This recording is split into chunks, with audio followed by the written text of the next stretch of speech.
balts metotis, ko šis sāc. Par akmens sētu lievi liepusies, kā brīnums maigs.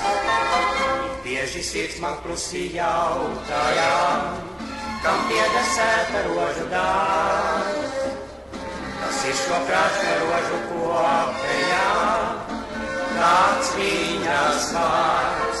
Kad smaidot nāca viņa, kā sapnis pasaciņā, par rozēm maigi liecās un sargāt viņas liecās. Es lūdzu rožu ziedu, tā lūdza, lai es dziedu, par 2 rožu ziediem, kas laimi nes. Tādēļ man rožu ziedi jā, viens balts metotis, ko šis sāc. Par akmens sētu lievi liepušies, kā brīnums jauks.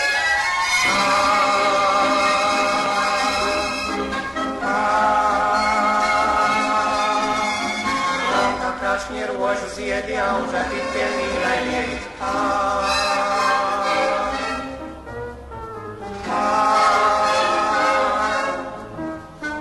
Prātā daļā rožu kopējā un viņas maisas teica aug.